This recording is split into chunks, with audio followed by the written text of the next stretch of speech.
The United Nations headquarters is one of New York City's most iconic and internationally important organizations.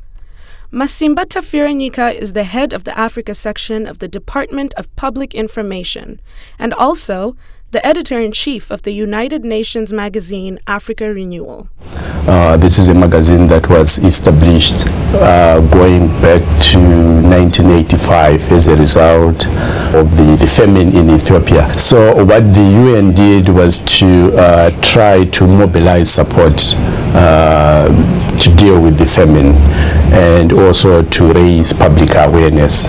So they set up, it was a newsletter then called Africa Newsletter, and its main purpose was to publicize the drought in Ethiopia so that it could help the UN to raise funds and any famine aid that was needed. After the famine, it was called Africa Recovery as part of UN efforts in Ethiopia to recover from the famine. And then later on, after the recovery phase, it was renamed Africa Renewal because the country was now starting to develop. And then it was its mandate was expanded to cover not just Ethiopia, but all African countries. Africa Renewal provides contemporary information on both the economic challenges and triumphs facing Africa today. The fear that the magazine would eventually die through natural attrition prompted the decisions to change Africa Renewal's monograph to color and alter its content to appeal to youth and women. We feel that among the main target audience, the youth and women, we feel we are making some inroads. The idea is if you empower youth with the knowledge and the information that they need, they may, being idealistic as they are, they may be able to use that information to either to mobilize support or to embark on their own projects. We have covered the role of women in political participation. As you know, surprisingly, political participation in Africa is at a much higher level than in countries like the US, for instance. Rwanda is the highest representation of women in parliament in the world. So you have a lot of progress being made, although we do not have many women as presidents.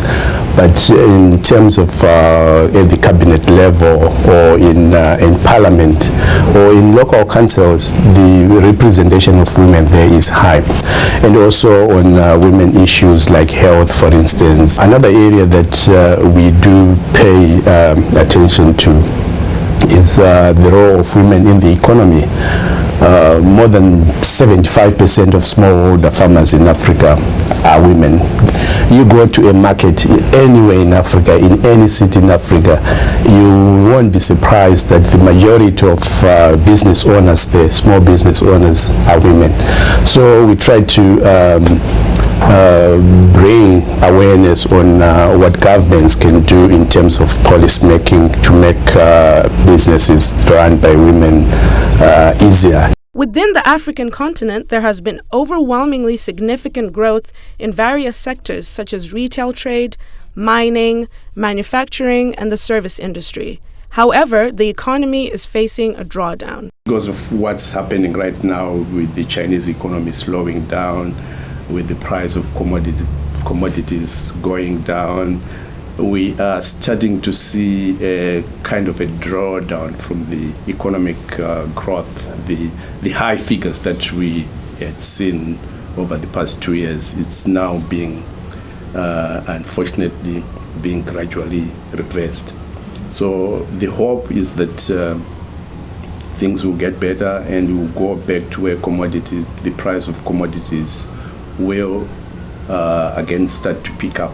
But the main, if I could call it that way, culprit of this drawback is the slowing down of the Chinese economy.